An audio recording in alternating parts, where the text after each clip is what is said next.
experience from if you are not given the chance to get the experience? So, Mr. President, how can you help us on that? Lastly, Mr. President, what are you doing to re-engineer the National Youth Council? Thank you very much. Thank you very much, Lucy. And by the way, you are very smart. Now, let me say, you've asked me two fundamental questions. The new universities funding model, why? Very important question, why? When I came into office, the universities were struggling. They had a 60 billion shilling debt. Many universities were paying their lecturer.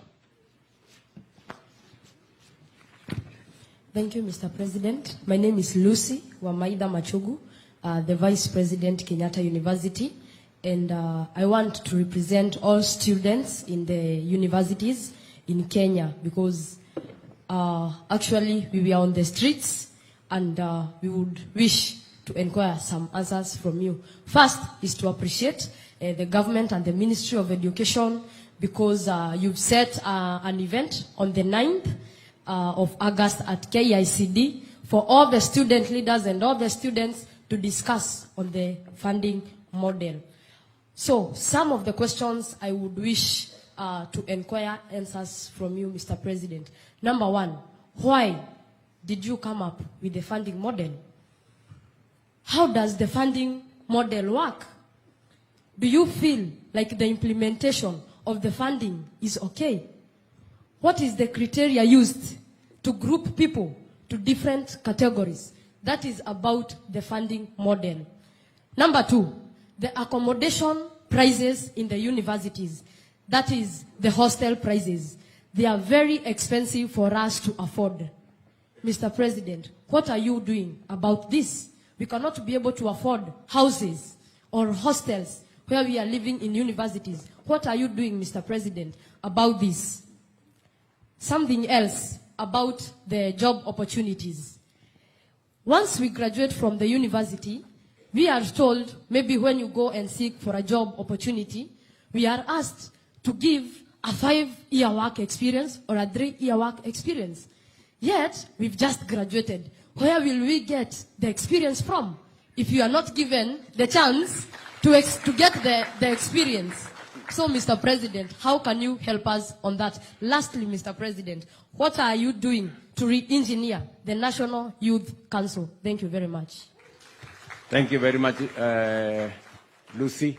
And by the way, you are very smart. Now, let me say, you've asked me two fundamental questions. The new universities funding model, why? Very important question, why? When I came into office, the universities were struggling. They had a 60 billion shilling debt. Many universities were paying their lecturers half the price, half the salary.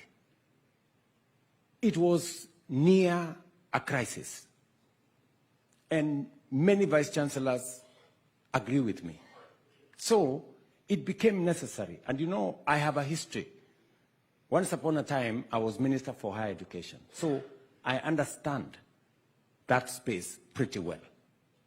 And when I came into office then as Minister for Higher Education, I am the one who developed and created the space around our TVETs because there was a missing gap in our education system. I'm very proud that today our TVETs are a big portion of our higher education learning infrastructure. Let me go back to the funding model. The funding model, by the way, affects both our university students and also affects our TVET students. So what did I do? I did 3 things. Number one,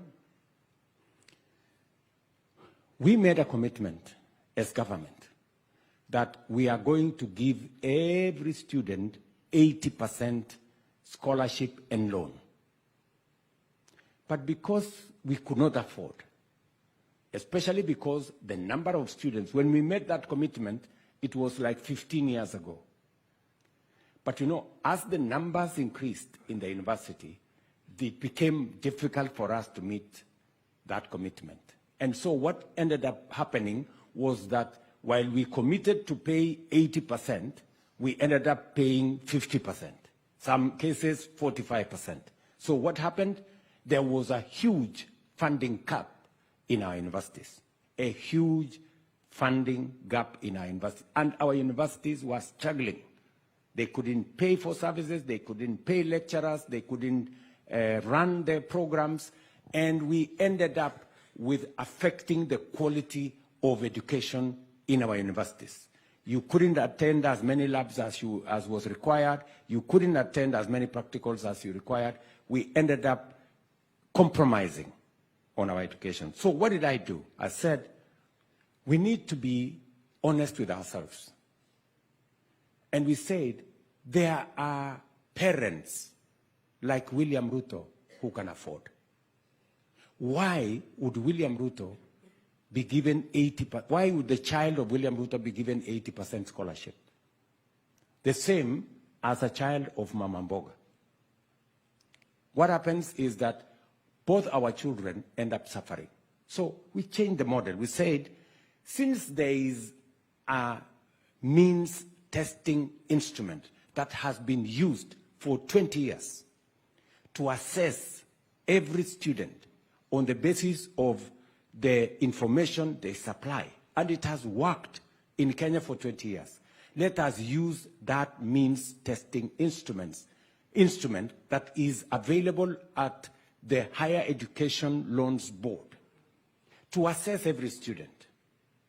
And we changed the model so that children from vulnerable families, children from parents who are less endowed, we move them from getting 80% to getting 95%.